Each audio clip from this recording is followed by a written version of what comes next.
Well, greetings and salutations, everybody. Welcome to the best damn movie-related show on the planet Earth, the John Campea Show, coming to you from right here on my YouTube channel. I am, of course, your host, John Campea, and it is an awesome honor and privilege, as it is every day, to have you, our international friends, gather around as we talk about our favorite things in the world, movies and movie news and all sorts of good things. Ladies and gentlemen, he is the Warner Brothers to our HBO Max. He is the one and the only Mr. Robert Meyer Burnett. Robert, how you doing today, sir?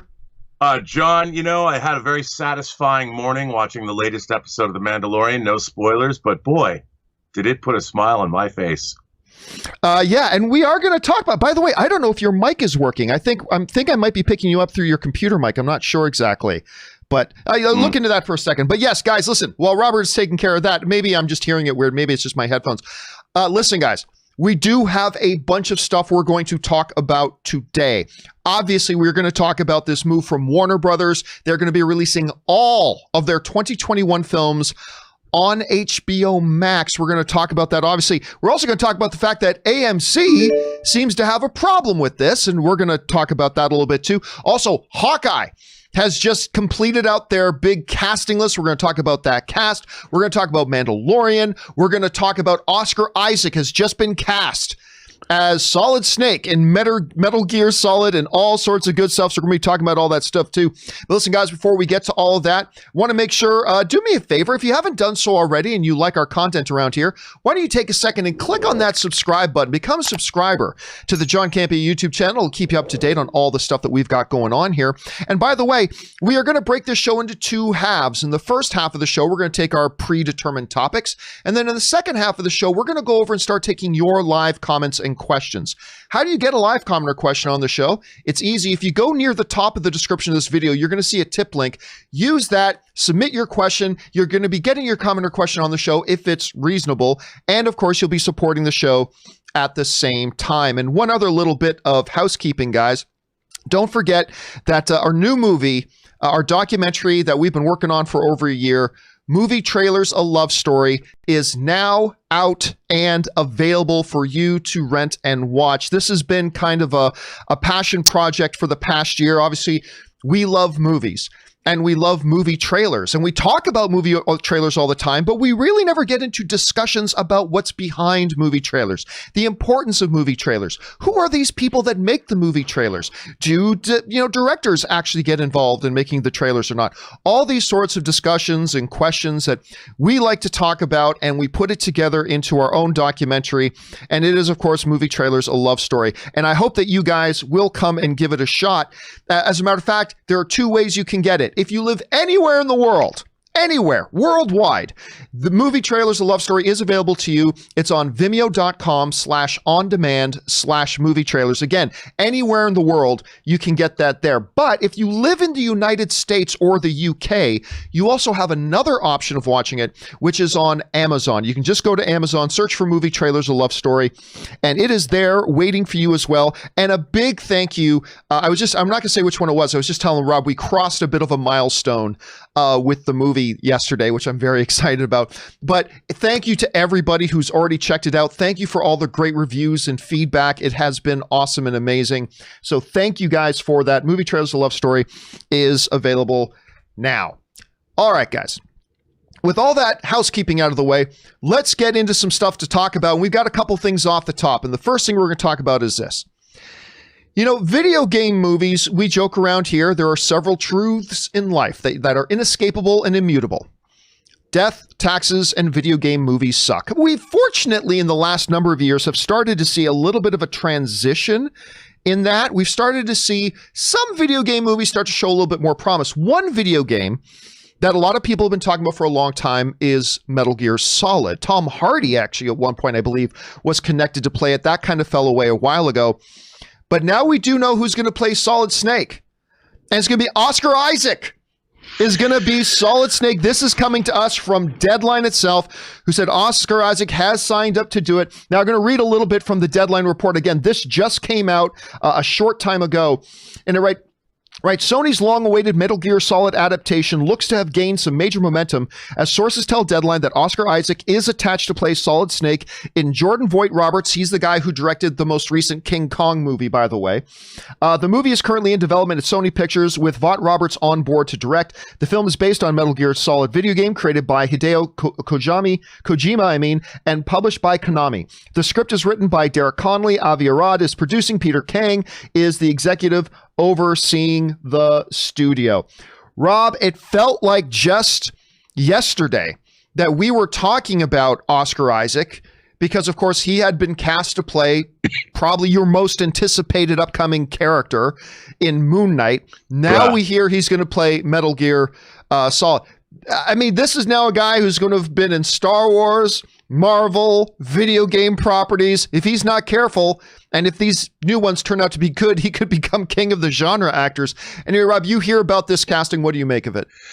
Well, I'm a huge Oscar Isaac fan. And, you know, I've been an Oscar Isaac fan since I saw Inside Llewyn Davis, the Coen Brothers film, and also A Most Violent Year. And as he's moved through his career, whether it was in Ex Machina or, you know, even as Apocalypse, he gave it his all, man. And I'm just a huge fan of him as an actor. I think he's chameleon-like. I think when he's allowed, he's given a lot of material to really chew into. I think he's a terrific actor. And I love this casting. It's going to be really interesting to see him take on both Moon Knight, the Mark Spector, well, the roles as Moon Knight, all of them, and now as Solid Snake. I'm a huge Metal Gear Solid fan, and I think he has that look. You know it's interesting. The implied message to me, and I don't want to read too much into it because maybe it's not this at all, but when a piece of genre content like this is getting produced and they go out and get a guy, because again, if you don't really, I don't know that you can fully grasp just how good of an actor Oscar Isaac is if you've never seen Inside Llewyn Davis. And by the way, he did that one movie with Christian Bale a couple of years ago, where it was the national genocide was going on. It was based on a true story. I can't remember the name of the movie right now. But if you want to see just how good of an actor, and it's always encouraging to me, at least there seems to be an underlying implied message that when they go out and get a guy like this, not just some big flashy, big star name, but somebody who's an actor of the caliber of an Oscar Isaac, it tells me that maybe they've written something that requires a certain level of acting chops to actually pull it off. And that's exciting to me. Like, I don't know, maybe John Vogt-Roberts is going to put out a big steaming pile of crap for all I know. I don't know. But it's at least to me encouraging that they feel the need to go out and get an actor like this, isn't it? You know, absolutely. And I think I love seeing projects that are talent driven. They're not going after, you know, I think the world of movie stars that we might have grown up in, especially like in the 80s and the 90s, $20 million paydays for people, those days have sort of gone away.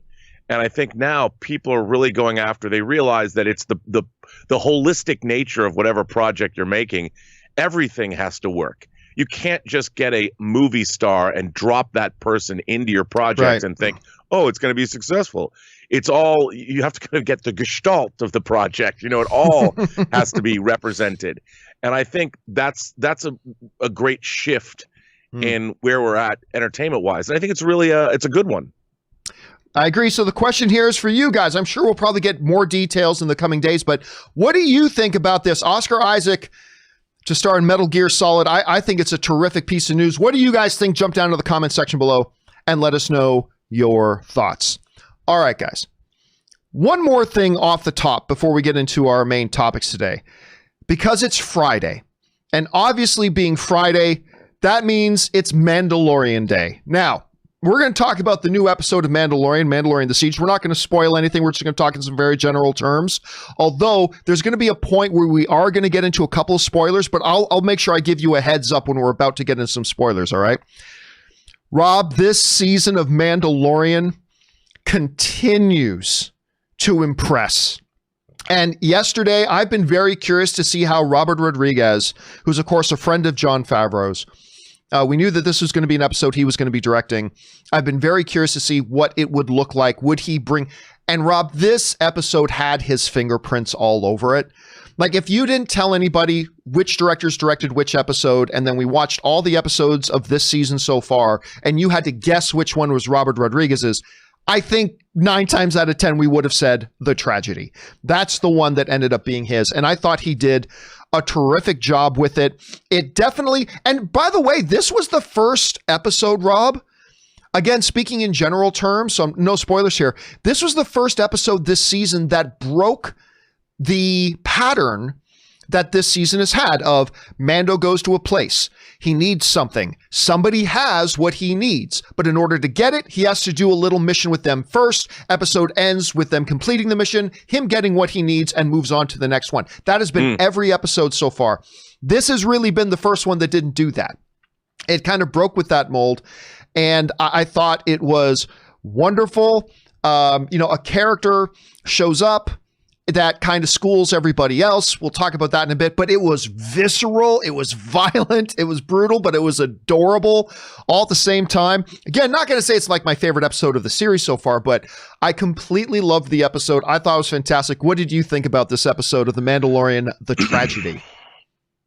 Well, I mean, there was so much that I enjoyed about this episode. You know, what's really interesting to me, John, is we're getting an episode of Star Trek and Star Wars pretty much in the same 24-hour period. And my whole life after Star Wars came out, being a lifelong Star Trek fan, there was always people that were like, oh, I like Star Wars better than Star Trek. I always loved them both. And now, of course, I don't love each equally. The franchises have been on rocky footing, sort of trading that off back and forth. But watching an episode like today's Mandalorian, I thought to myself, this episode's only 30 minutes long. 31 minutes long. Yep. Short. And in 31 minutes, I got you know what it was like? It was like if this was a drug, if the Mandalorian was a big mountain of Tony Montana, Scarface cocaine that you could stick your face into and snort. That's how I felt this way. If you could snort Star Wars, I kind of felt like I snorted a giant jolt of pure, uncut Star Wars. You know, I got everything I wanted. I got manifestations of the Force. I got the Empire. I got. Don't give too much away. Yeah, all kinds of stuff. I got all kinds of stuff, and I got lore, and I got a very satisfying. Well, you'll see, and it's just everything about it was. I can't say, but it was just. I felt like I was 8 years old seeing this kind of stuff for the first time. And it was just, you know what it is? It's creators knowing what they're supposed to be delivering. Yeah. Like ultimately, if you're going to work within a franchise, you need to know the filmmakers aren't supposed to come in and change that franchise to suit whatever the fashion is this year. They're supposed to come in and serve the franchise. And if it's Star Wars now is 43 years old, you know, Star Trek is 54 years old. And when you come in and work within this paradigm, you can still be creative. You can still create things that are yours, but you still need to honor the legacy of the franchise and why has it endured now for 43 years. And this episode was just full, chock-a-block full of classic Star Wars elements in 31 minutes. Yeah. And I'm just like, you know what? As a middle-aged man or as an 8-year-old, this delivered whatever I would have wanted in my life with a jolt of Star Wars. My one critique of the episode, and you and I were talking about this off air a little bit. Yeah. My one critique of the episode was that, I don't know, somebody told Robert Rodriguez, hey, Robert Rodriguez, I don't think fans believe you know Star Wars at all. You should probably do a lot of fan service name drops and lines to make sure they know that you know Star Wars.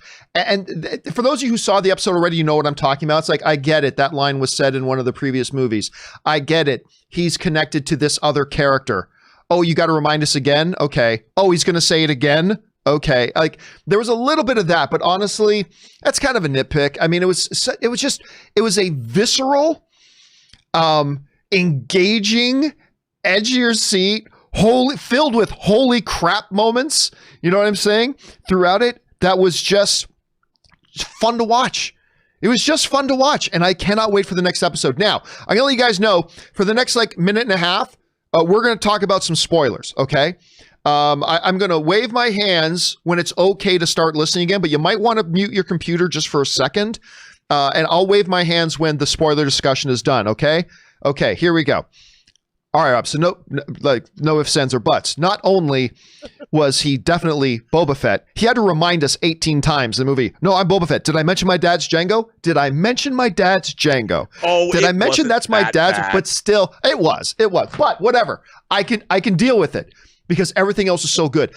They have never done action as brutal. Like, I remember Ann was even saying, oh, dude, as he was like destroying their skulls, like, and the armor would shatter. And I remember Ann pointed out, she goes, we've never seen their armor do that before. It's like he was shattering their armor. And like somebody wrote to me on Twitter as a joke, they said, Mandalorian chapter 15, John Wick.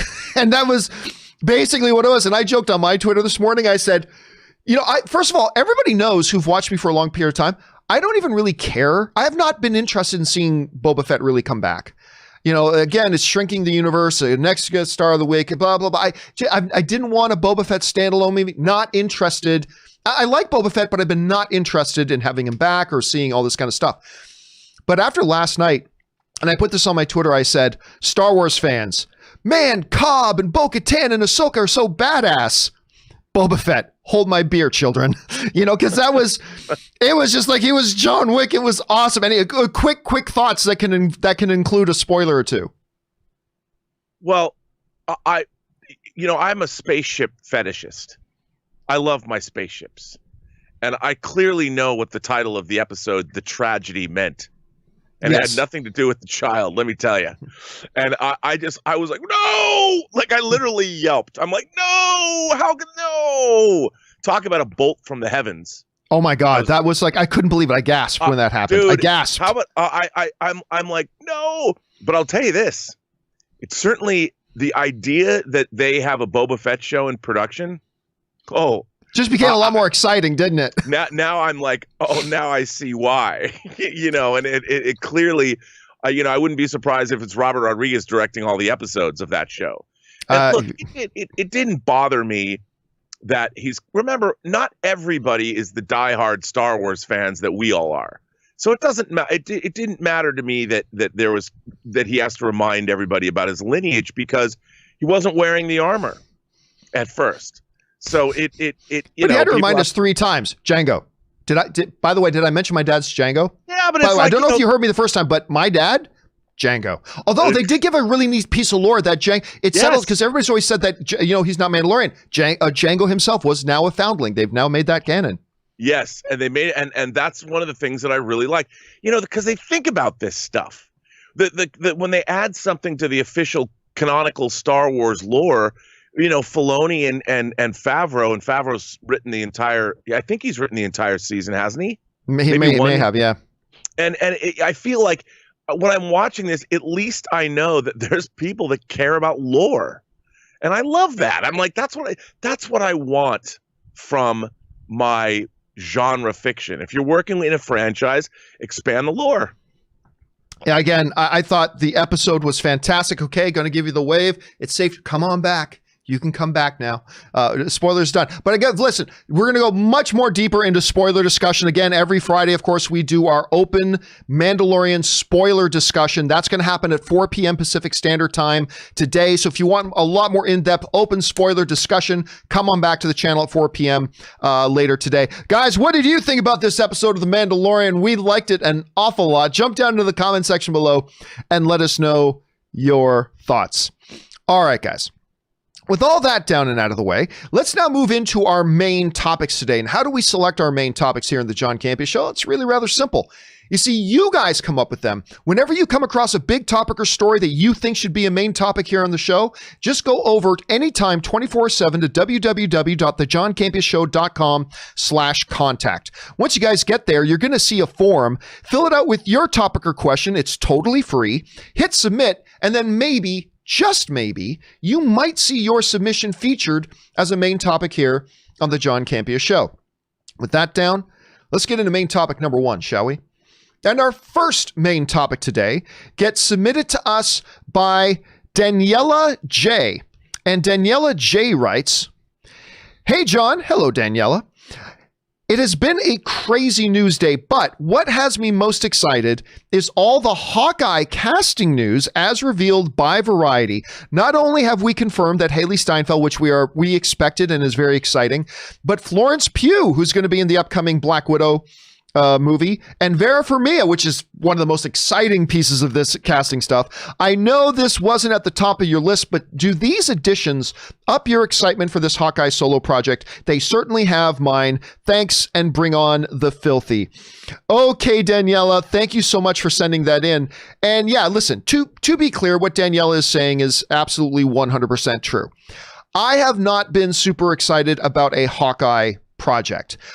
There are 2 characters in particular in the MCU, Hawkeye and Black Widow. I love both of these characters. I think they're played great. I think they have a really solid place in the MCU, and I love their contributions to the MCU. I've just never been interested in their own solo projects, to be honest with you.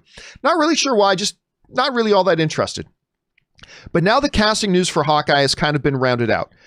Has it made it now one of my more anticipated shows? No, but it is great casting. Some of the highlight names here that we have, obviously Jeremy Renner and Haley Steinfeld, those are the 2 marquee leads, but Vera Farmiga, Rob, this Academy Award nominated actress, a woman who is just absolute money in everything she does. I defy anybody to find me a movie or whatever that she has been in that she hasn't killed it. Not always a great movie, but she kills it every single time. That's one of the most exciting names to me. Florence Pugh, obviously showing a Black Widow crossover element. Because Florence Pugh is going to be in the Black Widow movie. Now we also know she's going to be in Hawkeye. Tony Dalton is going to be appearing in this, which got a lot of people excited. He's, of course, in Better Call Saul. And I want to make sure I pronounce his last name right. Zan McLaren, I believe is how you pronounce it. But anyway, loved him in Dr. Sleep.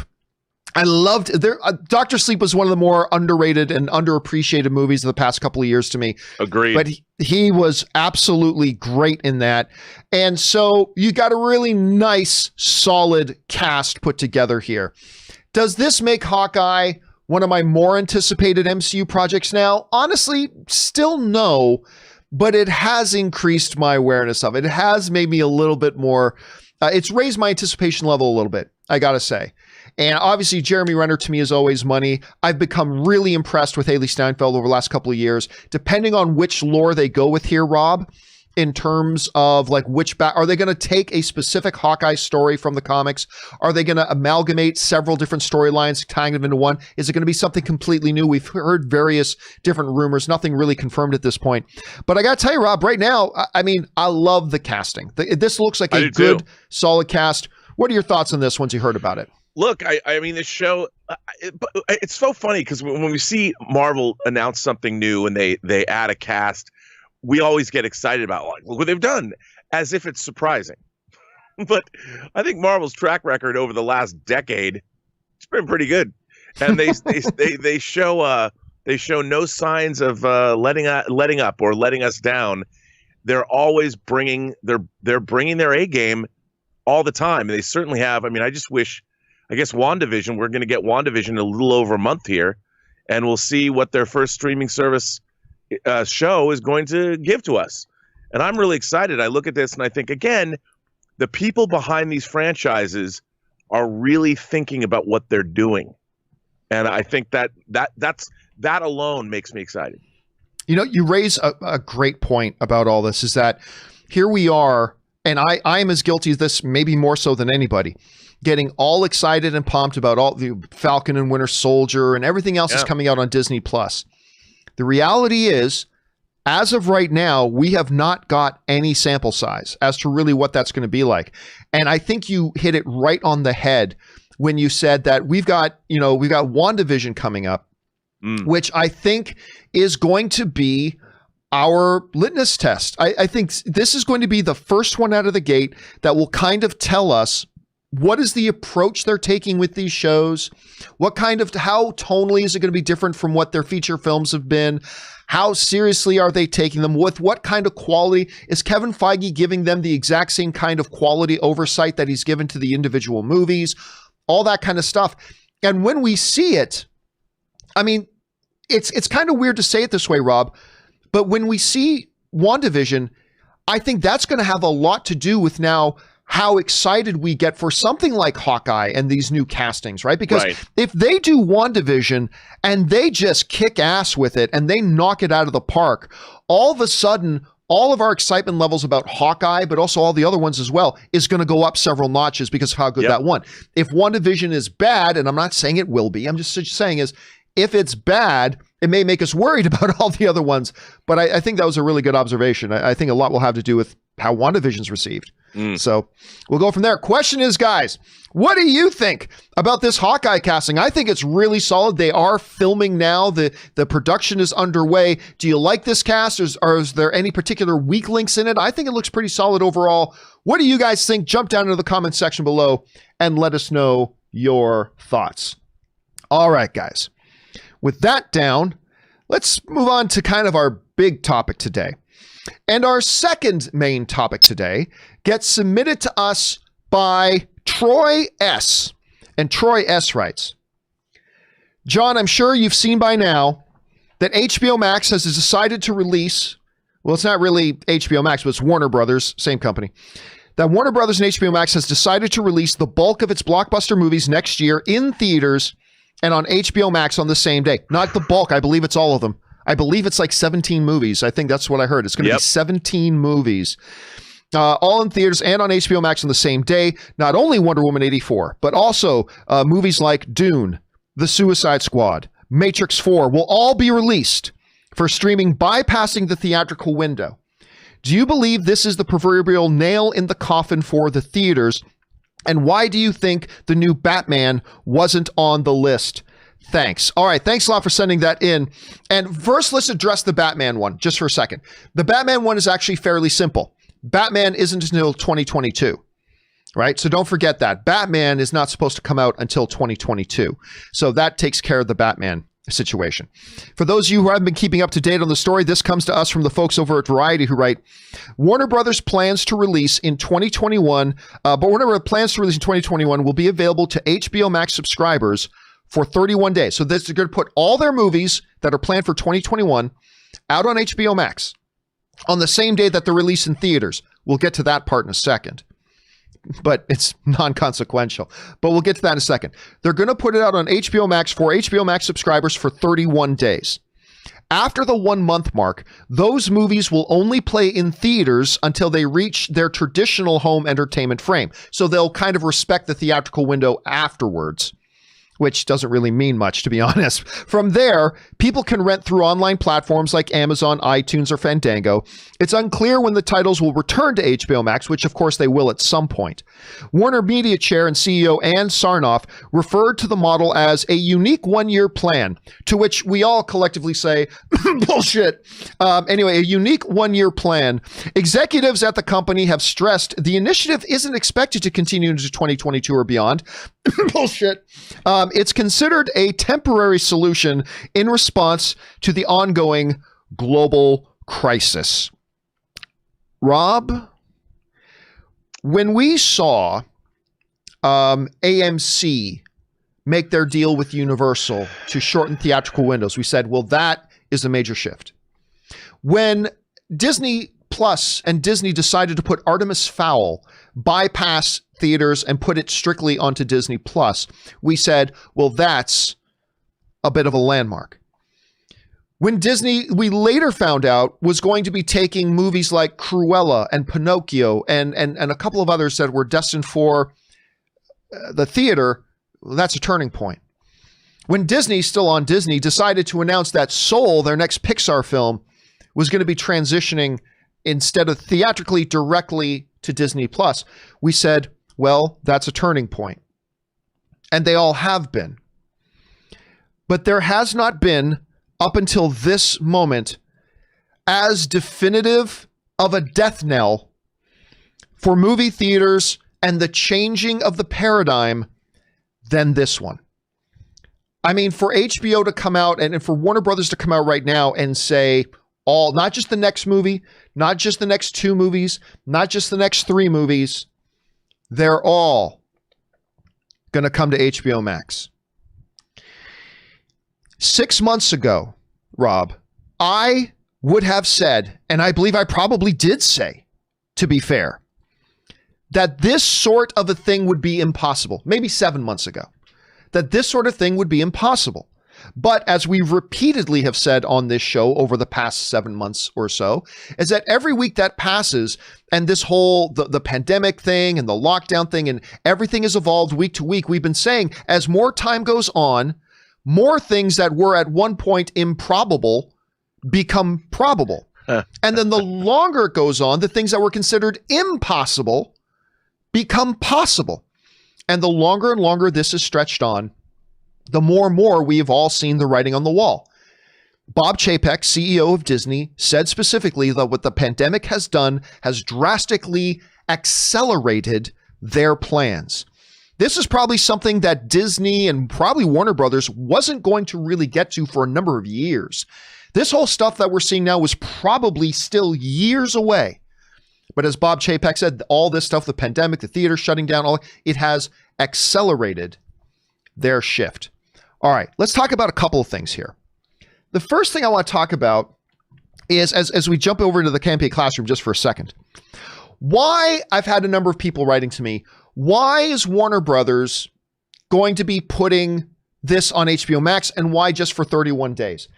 And let's talk about why the 31. I'm going to give you just the quick, 2-minute version here of the 45-minute breakdown we did for this a couple of weeks ago when we talked about why is Disney Plus, why is everything moving to Disney Plus? Why is Disney going all in on Disney Plus? Let's just break that down again here for a second. Keep these numbers in mind. These are important. When you look at something like Netflix, by the way, these numbers are taken from their publicly released because Netflix is a publicly traded company. Their financials are public. That's where these things were taken from. In 2019, Netflix had 193 million subscribers globally. That number has gone up. But we're just going to deal with the 2019 numbers right now. Netflix had 193 million subscribers globally, which equated to $23.81 billion in revenue. 28.8 or $23.81 billion in revenue. Then you look at their costs. They spent $14.7 billion in licensing fees for non-original content. $14.7 billion, Rob, for licensing fees for non-original content. They spent $10 billion in original productions, and they spent $4 billion in sales, general, and administrative, so basically operating costs. In other words, they made $24 billion, rounding up from 23.81. They made $24 billion, but they spent $29 billion. So even with 193 million subscribers worldwide, they were $5 billion in the hole for that year. That's why Netflix right now is overall about $15 billion in debt. They'll be fine. They make a lot of revenue. Their plan long-term is to increase revenue and decrease costs. They'll be fine, but that's the numbers. When you look about why this model is so attractive to somebody like Disney, look at the Disney model, right? It is being projected by the end of 2023 that Disney Plus is going to have 200 million subscribers. So roughly the same amount of subscribers that Netflix had at the end of 2019, right? Keep that in mind. Roughly the same number as Netflix. By the end of 2023, they're going to have 200 million subscribers at a cheaper monthly cost. It'll probably be up around $10, $11, or $12 by the time 2023 comes around. That means they're going to have $24 billion in revenue, roughly the same as Netflix did in 2019, right? But here's the big difference. Disney is going to have 0 licensing fees. Whereas Netflix in 2019 had to pay $14.7 billion in licensing fees, Disney is going to pay none because Disney owns everything on their streaming platform. How does this all tie into the HBO Max thing? We'll get to that, but keep these. It's important to have these numbers in mind. So they're going to spend roughly the same amount Netflix did, $10 billion in original things. They're going to spend a little bit more in operating costs at $7 billion instead of $4 billion. But look at this final number. Even though Disney Plus is going to have roughly the same amount of subscribers at a cheaper price, Where Netflix was $5 billion in the hole, Disney Plus is going to make $7 billion in profit.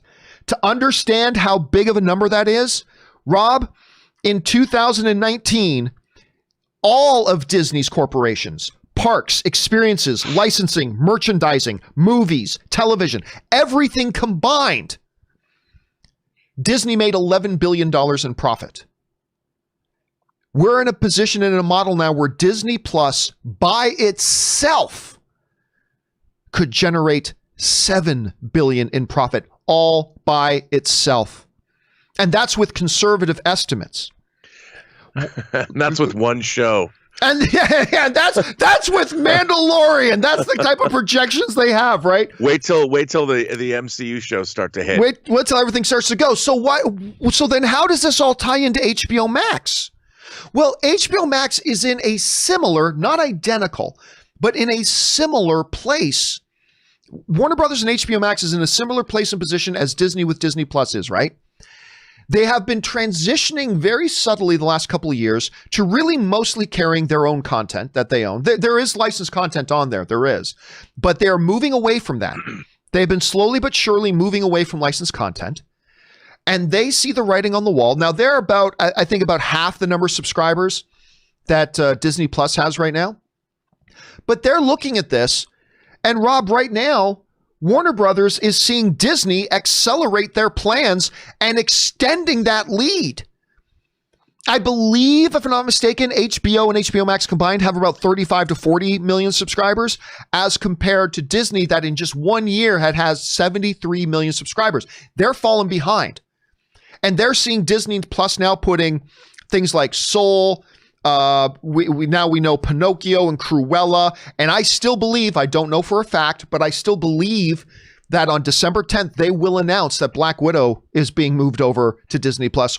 I still believe that. Again, I don't know that that's true. It's what I believe will happen. So Warner Brothers is in this position of seeing, we see the writing on the wall. We know what these numbers are. So we're going to put the pedal to the metal and try to get in a competitive advantage over something like Disney. So then it raises the question about why is Disney, or why is Warner Brothers and HBO only going to put their movies for a 30-day window? Why only a 30-day window?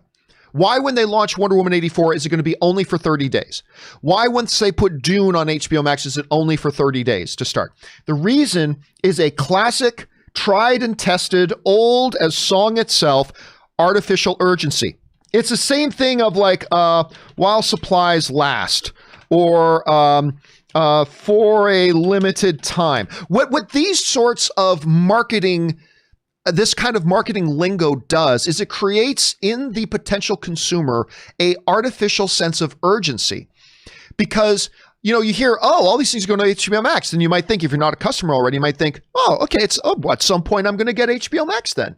Someday I'm going to get that if all this good stuff's going to be on there. What they are doing is creating an artificial sense of urgency. It's like, hey, better sign up. We've got this movie coming out. And here's where the idea is actually brilliant. They get to do that with Wonder Woman 84. Limited time only, everybody. All you got to do is sign up for HBO Max and you get to watch Wonder Woman 84. And they're going to have a certain degree of success with that. How big or how small success, we'll find out. But they're going to have a certain degree of success with it. But then they get to do it again, Rob. When Dune comes out, I can't remember the release date, they're going to get to do this all again. Artificially urgent, while supplies last, limited time, everybody. For 30 days, you can watch this. And so they'll have a certain amount of success with that. And then they'll get to do that same success again with Suicide Squad. And then they'll get to do that same thing with Matrix. And then they'll get to do the same thing with that Denzel Washington movie they've got coming out this year. And then they'll get to do it 14 more times in the same year. Create a sense of artificial urgency while supplies last, limited time, everybody sign up. And here's the other bit of brilliance about this, Rob, where there's a lot of people that are becoming wave riding subscribers, where it's like, okay, I'll subscribe to Disney Plus while Mandalorian is on. And then once Mandalorian's done, I'll unsubscribe. By doing this, I got to give credit where it's due, man. HBO Max is doing something brilliant. By doing this with, I believe it's 17 titles over the course of 2021, there's no point in unsubscribing. So people go, okay, I'll sign up for Wonder Woman. I was thinking about unsubscribing, but in about 3 or 4 weeks, they've got this other movie coming out. And then that one comes out. They're, well, I was going to unsubscribe, but in a couple weeks, James Gunn's Suicide Squad comes out, right? It is actually brilliant. Will it be enough to get them up to 73 million subscribers by the end of 2021 like Disney has now? I don't know if it'll give them that big of a boost, but it's certainly attractive. And then they still get to say we're supporting the movie theaters, but who's going to go to the movie theaters to watch it when they can just watch it on HBO Max? Some people, obviously, but the same number, obviously not. And they'll still be able to get some rental fees from people who don't sign up for it. But Rob, even then, once Wonder Woman is done its 30-day run on HBO Max, then it becomes available for renters. Now, people are going to rent. There are going to be people who want Wonder Woman 84, and then they're going to rent it for $7 or $8. And they're thinking, you know what? For almost the same price, I could have just got HBO Max, period, and I can get all these movies. That it's in and of itself is going to become incentivizing for people to go over and just sign up for HBO Max. I got to tell you, it is a bold, it is forward-thinking, it is, the strategy is well thought out. This is a very good move on their part. The one bit of bullshit is this is a unique one-year plan. This is a unique one-year plan. And I'll say this, Rob. There's no way this is a one-year plan. They're going to do this. If they add 20 million new subscribers this year, think about how long HBO has been around. If they add 20 to 30 new subscribers this year, there's no way they're changing that plan. The only way it's a one-year plan is if they get through 2021 and they've added 6 million more subscribers. If they totally fall on their face and this backfires and it doesn't make them money, then sure. But I am telling you, Rob, this is the final nail in the coffin. Movie theaters are dead. They'll always be around to some degree, serving a certain demographic, and they're going to have their niche audiences, and they'll always be around. But this is it. And now it's going to be a domino effect. Disney Plus did something that made HBO Max react. Now HBO Max has reacted, and now we're going to hear December 10th. I'm telling you, we're going to hear some major, major stuff coming out of Disney about that's really going to all feed into this transition to Disney Plus. Rob, this is... You can't overstate it. This news is titanic. You saw it. You heard it. What's your breakdown of all this? Well, there's something too. I mean, a very astute breakdown you made, but there's something I wanted to add to this. And that is the movie business is a very volatile business.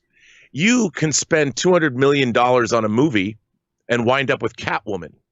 Not that Catwoman costs $200 million, but there's no guarantee that for the amount of money that you lay out, you hope it works. You take a big picture to market. You hope it's going to make $1 billion, but you never know. What HBO Max is doing, what this strategy is doing, is shoring up the cash flow of the whole company, because when you have a certain subscriber base, you know how much money you're making every month. And if you have a film that, say, doesn't perform as well as you might have hoped in a theater, you add it to that 17 movie group and it keeps people coming back. It's a lot more stable to know that, okay, we have 20 million, 30 million, 40 million, 50 million subscribers every month. So we know how much money is coming into the studio. And remember also, this is AT&T. You know, they've built the infrastructure that's delivering this content to your house. They're building those pipelines. They're making the money. So while this is great, what this all really is AT&T wants you to rely on their infrastructure.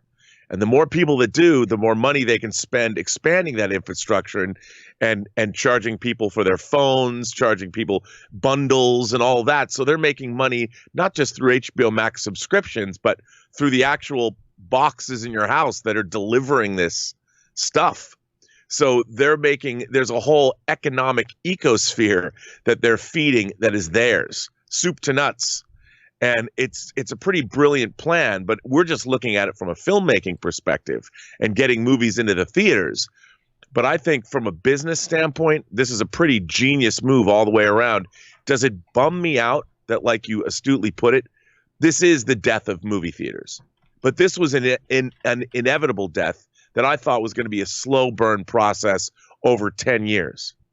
But it's kind of like my beloved Laserdiscs that I thought were going to stick around. When DVD hit the market, Laserdiscs were dead in 6 months.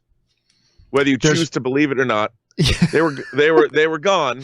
I mean, it took a little more than that, but you saw that the writing was on the wall. This strategy is better for everybody from an economic standpoint.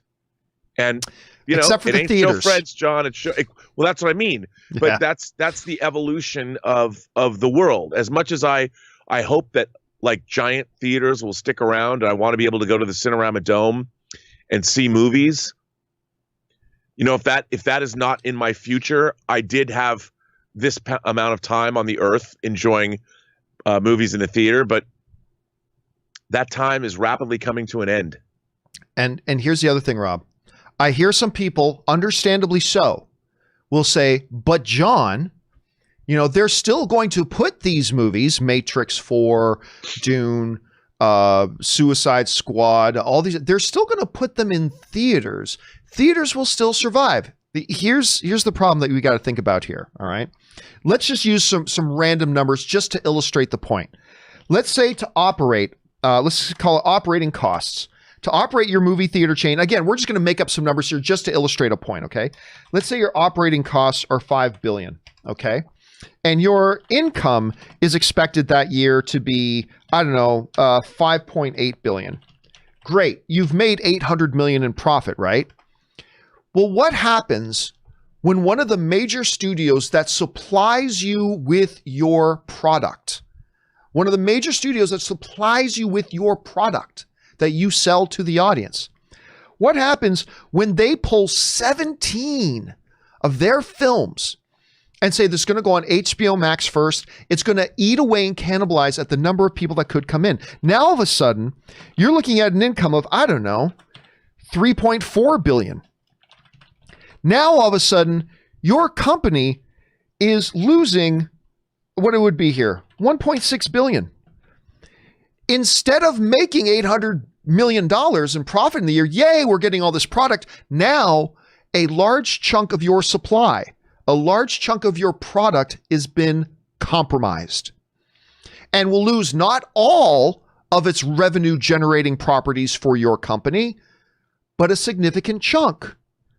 Right. So yeah, they're still going to put these movies in theaters. It is a short-term money-losing gap, and it's going to spell doom, Rob, for these major theater chains. And look, again, like I always say, just the way record players and vinyl are still around in some way, movie theaters will still be around, but the paradigm is completely about to change. Their prominence in the pecking order is about to drop really, really low. And this Warner Brothers thing. Here's a question for you, Rob. We saw Disney move Soul to Disney Plus and blah, blah, blah. Then we saw Wonder Woman is going to go on HBO Max. Then we heard even more Disney things are going to. Now that Warner Brothers has come out and said, we're putting all of our 2021 movies on HBO Max. What do you think Disney's response is going to be? Like, how significant could this December 10th event be? And how big of a tectonic shift could we see now from Disney in response to what Warner Brothers and HBO has done? John, I think that,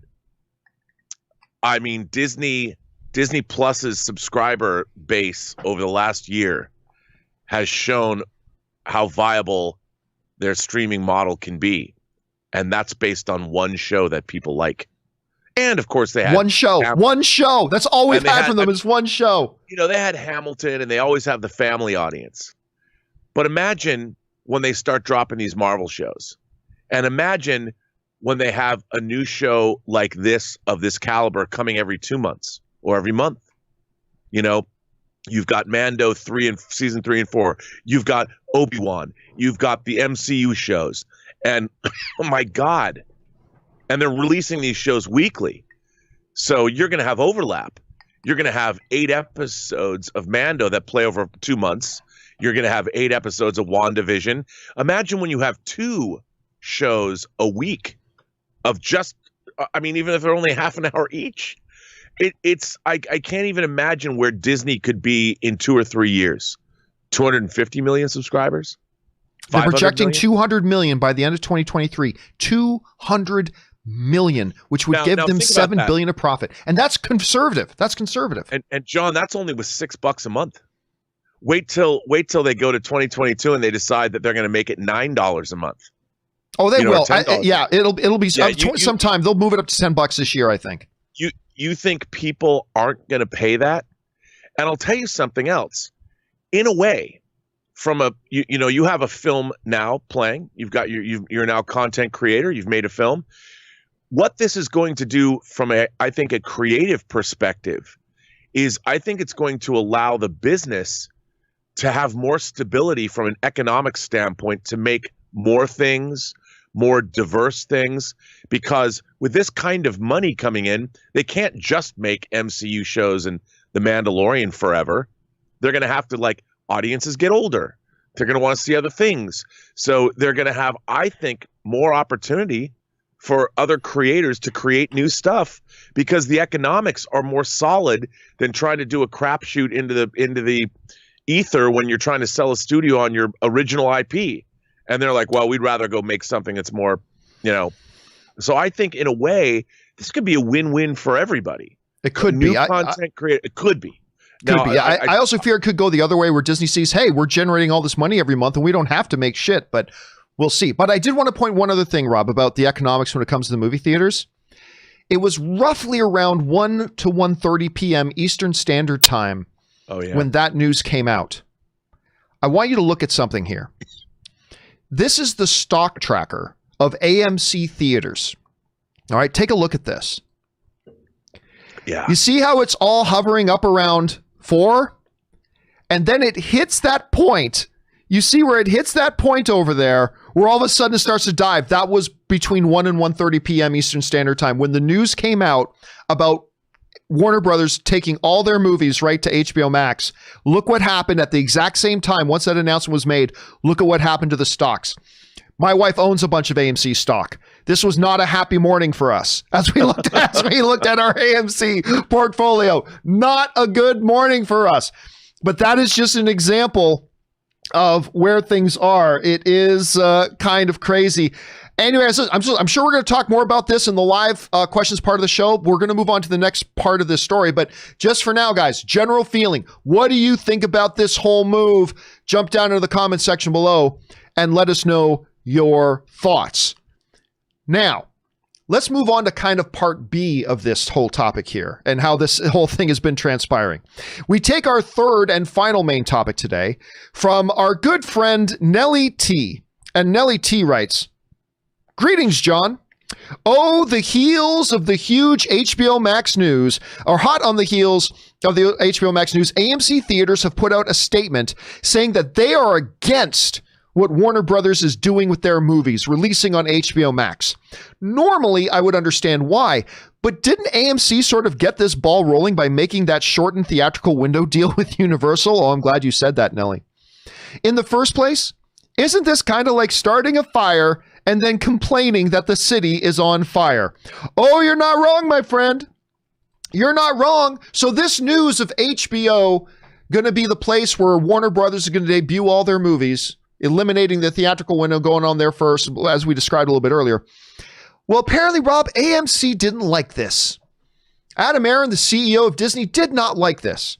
Of course, you wouldn't like it. I mean, if you're a movie theater, this is death news. But this is what they said.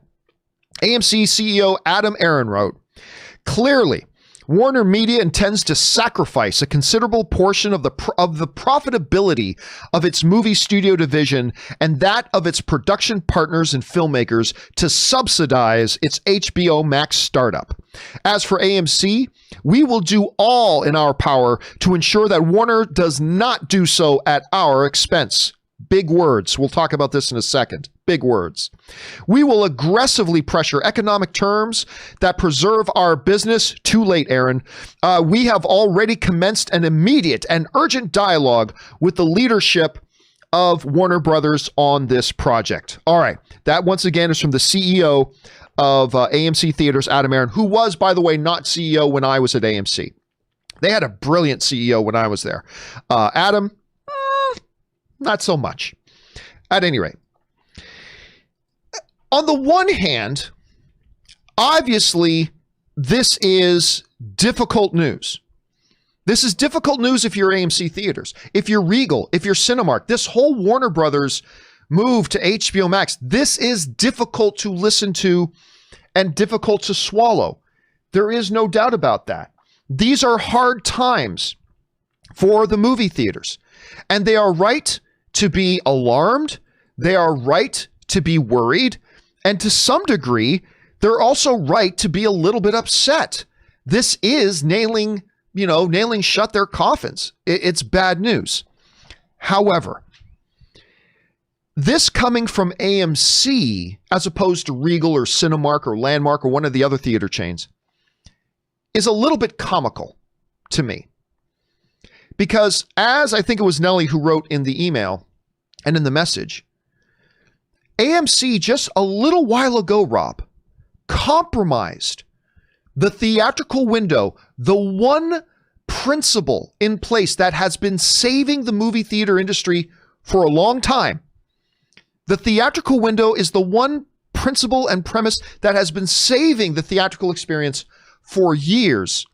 AMC was the movie theater chain that came out and compromised the theatrical window principle when they made that deal with Universal for a 17 to 30 something day theatrical window thing. It was AMC itself and their CEO, Adam Aron, who has taken an incredibly successful company and has just blown it the hell up since he took it over, in my opinion.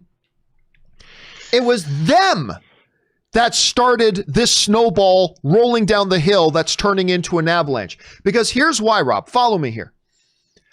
I said for a while, the one hope that movie theaters and the movie theater industry has to survive, the one hope they have is to, in unity, hold the line on theatrical window. If you hold the line, come hell or high water, whatever context and whatever circumstances this world and universe throws at you, or whatever the studios try to do, if you as movie theaters collectively and in unison hold the line on the theatrical window stuff, you got a chance. I'm not saying they would have prevailed, no, but you've got a chance if you do. So they have this theatrical window, and the forces of nature and the studios and the context of our world, the waves came in and hit against that wall, but the wall held. But guess what AMC did? AMC opened the door. They put cracks in the wall when they made that deal with Universal. And once that crack in the wall was done, the wall became compromised. Water started coming in. In essence, AMC screwed the other movie theaters when they made that deal with Universal and compromised the theatrical window. And now Adam Aron is going to sit back and cry, boo-hoo, Rob! Boo fucking who! Oh, poor us! This HBO Warner Brothers thing's going to hurt us! Well, who the fuck do you think opened the door? Who do you think compromised the theatrical? Who do you think got this ball rolling? And I love what Nelly wrote in the message. It's like Adam Aron went into town square and lit a big tree on fire and said, oh, look, I lit a tree on fire. And then 3 hours later is complaining, why is this city on fire? This is unacceptable. You're as every bit of a part of this as everything else.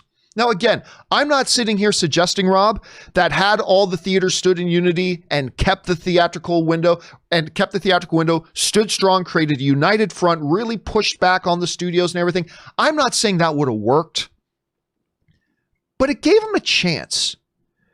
And I personally find it kind of laughable that AMC is now complaining about Warner Brothers and HBO Max just going down this path that AMC laid out in the first place.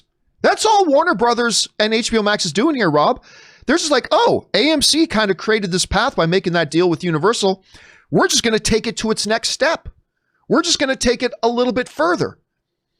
For AMC to be the one to come out and cry about, I would have a lot more sympathy if it was Regal right now kind of lamenting this. If it was Regal coming out and saying, guys, this is horrible. This is terrible for us, blah, blah, blah. I would empathize with them. I find it laughable that AMC, and listen, I still got a lot of love for AMC in my heart. I had some really fun, great growth, wonderful years that I spent working with AMC. Great place in my heart.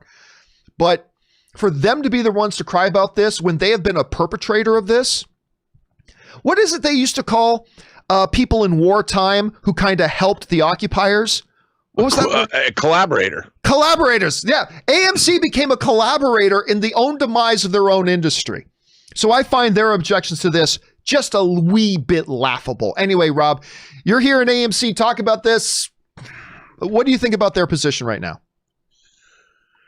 I think you pretty much nailed it. I mean, there was no solidarity, I think, in the motion picture distribution arm of all of these things. Everybody was kind of, you can bitch and moan and complain. I think there's a reason why Warner Brothers announced this and kind of blindsided everybody.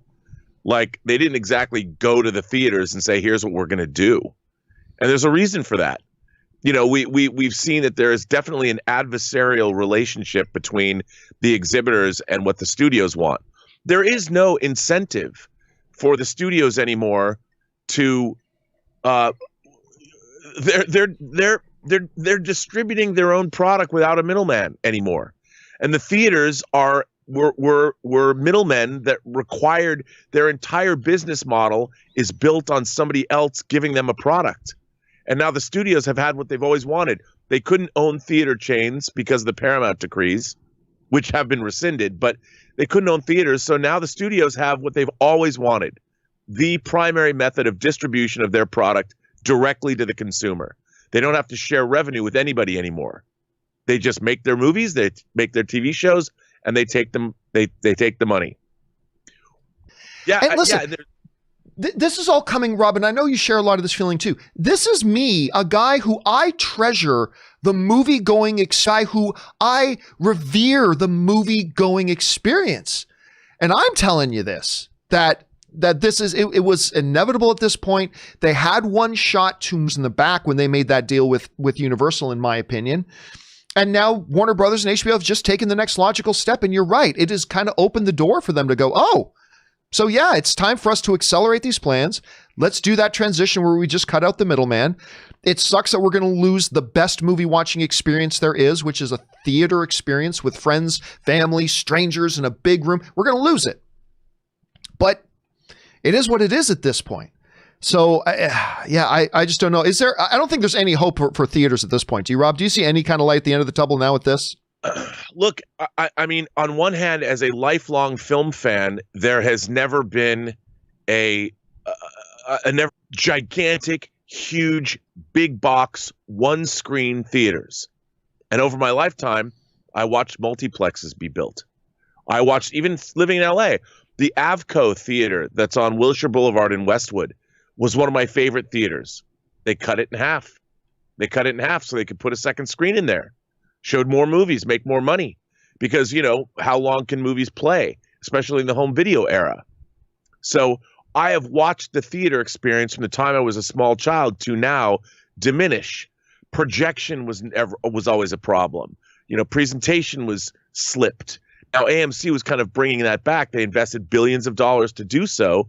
But this sea change was an inevitability. They were saying that 40 years ago. Well, it just took 40 years. Now we've got the tools, we have the technology. When you can watch media at 4K and Dolby Vision, get your own great surround sound system, Atmos, you can build a movie theater in your house for not a lot of money. It's over, man. As much as I don't want it to be, as much as I want movie theaters to be gigantic, great experiences, it is over. When was the last time you bought a magazine, John? When was the last time you bought a CD? We've watched people, and everyone always throws to me, well, there's still vinyl. Yeah, because vinyl's cheap to make. I've been buying. And what vinyl. kind of market share does vinyl have now? I mean, it's still there. It exists, but really, what kind of market share does it have? Well, it exceeded CD sales last year, I think, for the first time. But that's because who's buying CDs anymore? I mean, the fact is, all of the media we consume is in a digital format that can now be transmitted over phone lines or over the airwaves or whatever. Now we've got satellites. Elon Musk is building. You can get internet anywhere around the world with one of his dishes because it's It's in orbit. And the fact is, there's a massive sea change happening with our technology all around us, whether you choose to buy into it or not. It's changing. And even my beloved physical media, I'll be buying it for another couple of years, but even that I know is going by the wayside, John.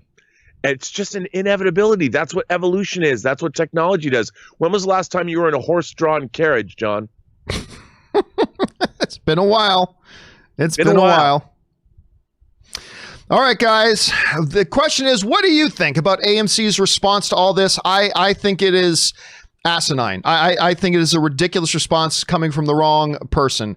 Again, it's the person who poured the bucket onto the... Let's now move on to our main topics, or not our main topics. We're done with our main topics. Let's now move on to your live comments and questions that you guys have been sending in. Once again, if you've got a live comment or question that you'd like to send in, simply use the tip link that's near the top of this video. That's streamelements.com/movieblogtv/tip. You'll be getting your comment or question on the show, and of course, you'll be supporting the show at the same time. With that down, let's get on over to your live questions, guys. And we're going to get things started here with Aaron Schroeder, who writes, I've been thinking episodic Star Wars films will continue, but starting with new episode 1. It won't be a reboot per se, but a new saga taking place in a different galaxy with potential for crossover, but with concepts, not characters. I don't agree with that. I think there will be, it's not going to be, there used to be a First Order as its background, like all that kind of stuff I think will still be in play, but I don't think it'll be a massive, massive shift like that all of a sudden they're in a completely different universe and doing completely different things. I don't think they'll do that. I still think, though, we will get another episode, though. Peter L. writes, last episode of Mandalorian revitalized my love of Star Wars. Kind of wished Michael Bihn's character didn't die. He was so good in a different series. I'd love for Ahsoka to find out from Luke that Anakin broke free of the dark side just before dying. And we saw a lot of memes of that. Like, a lot of people and artists made memes about... the idea of Ahsoka finding out that Vader turned back to the light side before he died. Some very, very touching stuff. And yeah, I love seeing Michael Biehn, but a lot of characters are going to come and go in these shows. And unfortunately, that was one of the characters that came and went. Okay. MD writes, the reason there are no films about the Prophet Muhammad is because it's highly forbidden to show or depict an image of him in the religion of Islam. This was the leading cause of the Charlie Hebdo terrorist attack in Paris some years ago. True, somebody asked the other day about why we see a lot of movies with Jesus as a character, but not Muhammad as a character. I think a big reason is because of there's not as big of an audience for it in North America as there is for the other, but definitely there are some cults. We'll have to see how that all goes. Okay, next up, Wilson the Volleyball writes, living in California is probably advantageous to someone like you who works in entertainment, but seeing as how the California government has said that there is no green tier to return to full normal theaters and theme parks, etc., even after the vaccine, would you leave California? No, probably not. At least not anytime soon. I mean, I will go back to Canada at some point. I definitely will. But, Rob, we're hearing about these. I think it's fine. Listen, yes, I can't go to Disneyland right now, and I can't go to Universal Studios. But if I move back to Canada right now, I still couldn't go to Disneyland, and I still couldn't go to Universal Studios. So it doesn't change much. But Rob, how fast do you see a return to normal at this point? Like, let's say the vaccine does start getting distributed by year's end, like they're saying. What do you think is a really good target point to say we'll start to see normalcy again? Not 100% there, but we'll start to see it by about this. They might even have only half of what they projected to be available. And they've shown that the first people that are going to receive the vaccine are those on the front lines. So until the Gen Pop starts getting this vaccine, it's going to be a while. And dude, California is in the grip. We're worse off now than we've ever been. More deaths, more cases being diagnosed. 2021 is going to be a wash as well. We should expect to be home for 6 months or another year. You think it's going to be that long? Because I've heard even in the UK they've already approved distribution in the UK. So you really think it's going to be like that? And who's getting it, and how long is it going to take? And we don't even know en masse. They're saying yes, it has 95% or 94% effectiveness, but they've not tested it in the field. So it's going to be really interesting once millions and millions and millions of people are getting the vaccine. How is that going to work with everybody? So I think there's a lot of unknowns, and I would rather err on the side of caution. All right, let's keep moving on here. Next up, we've got Mischievous Gremlin writes, just to let you know, we still have 3 episodes left for Mandalorian. The Jedi was episode 5 of season 2. I really don't expect to see another Jedi. Of course, this was written before last night's episode. I really don't expect to see another Jedi until season 3, to be honest. Don't forget, Boba Fett is still looking to get his armor back. Once again, remember, this was sent in prior to last night or this morning's episode of Mandalorian, so keep that in mind. Not to mention, Mando also has to deal with Moff Gideon. I really don't expect Grogu to be put, that's Baby Yoda, to be put on the spot in the temple till the end of the season.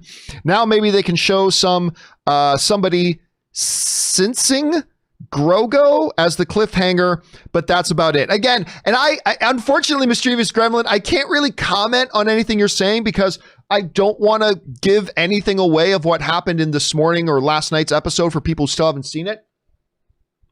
But again, for anybody who's interested, we will be doing an open spoiler live stream today at 4 p.m. Pacific Standard Time. If you're interested in participating in that and sharing your thoughts and ideas too, make sure you come back and join us for that. So thanks for sending that in, Mischievous. All right, Garden Variety Vagabond writes, I love that username. Do you get the vibes of Baby Yoda being in a location where wise men and women see a sign in the heavens and come from far and wide? Sound familiar? Note, the 3 arriving all at once never makes sense. Again, unfortunately, because this question came in prior to that episode, I feel like Garden Variety Vagabond, I can't really address it. Because again, I run the risk of, let's just put it this way. Your comment is very good. Let's just say that your comment is very good, but I can't run the risk of kind of commenting on it much more than that because I don't want to give anything away, but it's an excellent question to write in. All right. Willow writes, when did the Oscars become your second favorite day of the year? And do you have any traditions in celebrating the day?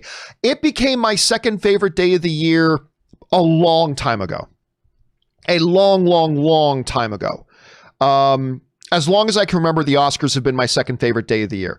And absolutely, we always get together with friends. We always throw some kind of viewing party. Anne will make up themed foods. Like she'll make up desserts or little appetizers made to theme of Best Picture nominated movies. So like, for instance, the one year that Winter's Bone was nominated, Anne made these Winter's Boneless Wings. You know, she would just do that every year, right? So that's kind of a big thing to me, Willow. Next up, the Black Knight writes, one of two, going back to the classic PP, I have no idea what that is. Struggling as a photographer, elements removed.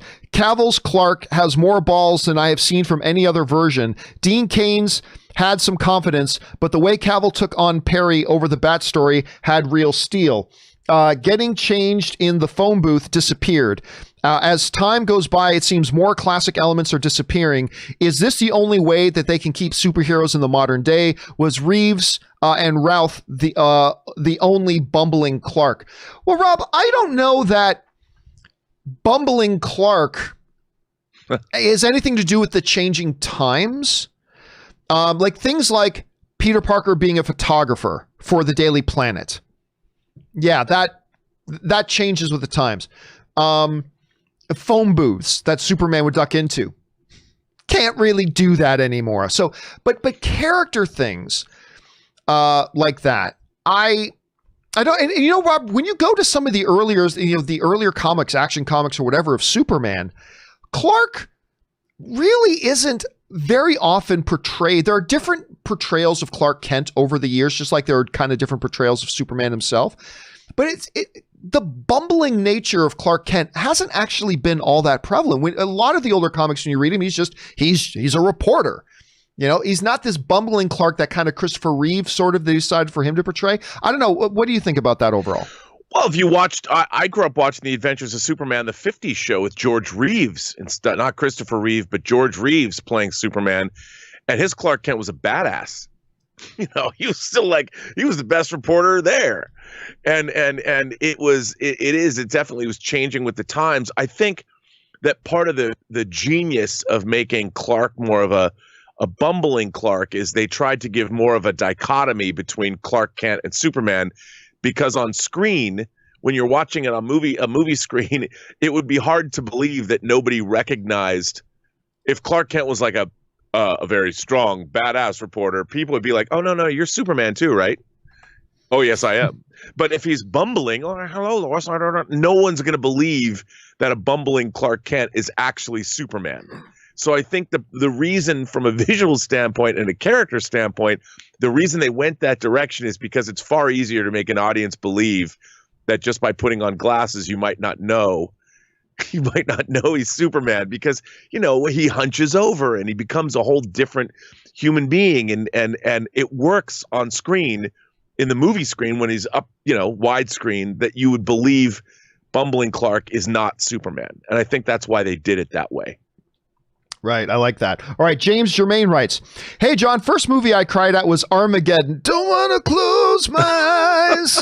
I was an 8-year-old. Ever since then, I've been solid as a rock for 14 years until Les Miserables, and I crumbled into dust just like that." I love Les Mis, man. I love, to this day, even more than Hamilton, Les Mis is still my favorite live show to go see. The movie versions I love. I crumble into dust after that like it's I'm a Baby, especially at Hacksaw Ridge, another great movie.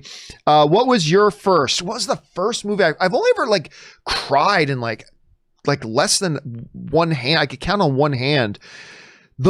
Honestly, the first movie I think I remember actually crying at was, and I've talked about it a lot, Rob, it's probably Best of the Best. The Eric Roberts, James Earl Jones. I'm sorry, but when Tommy limps across that aisle and puts the gold medal on Dahan, or Dahan limps across and puts the medal on Tommy and says, "I regret the loss of your brother and I offer myself as your new brother." Man, tears. That's honestly the first movie I remember crying at. What about you? You got a movie you remember crying at the first time? Oh, yes. The first movie I ever cried in, John, was on June 4th, 1982. I was in the John Dance Theater, and I'll tell you exactly when I cried. It was a specific moment, and here it is. Of all the souls I've encountered in my travels, his was the most human. That was it, man. I lost it. Tears streaming down my face. Nothing I could do. I mean, my shirt was soaking wet. And by the way, I saw that particular film 4 times in one day. Wow. All the showings that day. And I cried every time. Star Trek, doing fake deaths even before the MCU. It wasn't fake. It happened. He was just back in the next movie. That's all. No big deal. All right. Next up, Ryan Lohner writes, but that is a great scene. It's just when they're sitting there across the glass from each other and they're talking about the needs of the few, and anyway, good scene. Ryan Lohner writes, "I distinctly remember when the 90s Mickey Mouse Club started when I was a kid and getting very excited about Ryan Gosling because it was the first time I'd ever seen someone else with my name, So it's been pretty fun to see his career develop. We all get our certain attachments to certain celebrities for certain reasons, right? I mean, obviously, I'm really big on any good Canadian kid, right? Whether it's Ryan Reynolds or Elliot Page or Ryan Gosling or you name it. If it's a good Canadian kid, I'm on board with it. And maybe it's somebody like me, I can't get too excited with somebody with the name John. It's just too common. Which is why sometimes I go by my actual name, which is Giovanni. But whatever reason it is, Ryan, we love him for whatever reasons. All right, Black Knight writes, one of two. Do you think there was a line, and if so, where, when actors can play the same character in 2 universes, both M in Bond and JJ in MCU, would be considered as supporting roles, but would it be too far to take a lead? Arrow, Supergirl, Daredevil, Kingpin have all been mentioned. Is there any you would take? And is there any you think Feige would consider from the MCU, from Fox or Netflix? I don't think there's any Kevin would take. No, I honestly don't think Kevin Feige would take any of them from Netflix or from the MC or from Fox. Kevin Feige doesn't like to play in other kids' sandboxes. He likes to build his own sandbox. That doesn't mean it's an impossibility, but I just don't see it happening. Particularly, there's also some legal issues when it comes with the Netflix thing. Like, it's one thing for, like, I think, did Sony make Ghost Rider? I think Sony made Ghost Rider. It's one thing for Sony to do Ghost Rider, and then if they want to reboot Ghost Rider, it's still all their own thing, right? By the way, it was kind of done. Ghost Rider 2 is actually kind of a reboot. But they decided to use, and I remember my friends Mark Neveltine and Brian Taylor, they got the gig to do Ghost Rider 2, Spirit of Vengeance. And there was going to be a reboot until they cast Nick Cage. And they kind of introduced the term, instead of reboot, they called it a requel. So it's kind of a reboot, but it's Nick Cage, so it's kind of a sequel, but in very many ways, it was a reboot. So, yeah, I think you can. I just don't think it's a good idea, Rob. I just don't think it's a good idea. If you're doing a new iteration of a character, then do a new iteration of the character. Get a fresh face, let a new actor put their take on it. There are minor exceptions. And I've said for 10 years, for 5 years, one of my exceptions would be J.K. coming back to play J. Jonah. That's like that and James Earl Jones doing Mufasa. And both came to pass, which was actually kind of funny. But generally speaking, I don't think it's a good idea. If you're going to give a new character and a reboot and you want a fresh sheet, you don't want any of the old baggage to come along with it, just start fresh. I don't know, Rob, what's your take on that? I think it's probably pretty similar. You know, I mean, it's yeah, I'd have to agree with you there. I mean, I don't have much more to add to that, you know? Yeah, I mean, it is what it is. All right, it is what it is. What can you do? Yeah. Aaron Schroeder writes, with the damage that's been done to the film exhibition industry, what are the chances no film ever unseats Avengers Endgame? And what are the chances no film will ever cross $2 billion again? I'll tell you, Rob, I mean, again, 6 months ago, I would have had a very, very different answer. I would have said something very differently. Yeah. It'll never happen. It'll never happen. It's done. These box office numbers I think they're over. I mean, the only thing I would say, Rob, is there is still a chance because it only has like some ridiculously small number that it needs to think. The only thing that has a chance is some kind of dumb short window theatrical re-release of Avatar to promote the upcoming Avatar 2. And Avatar, I think all it has to do is like $15 million. It's some ridiculously small number. And then it surpasses Endgame, maybe. But other than that, I just can't see it happening. I mean, can you imagine how James Cameron feels about all this news? Oh, my God. It's got to gut him. I should have put the sequels out 5 years ago. Not only that, I mean, think about also, what does this mean for the studios?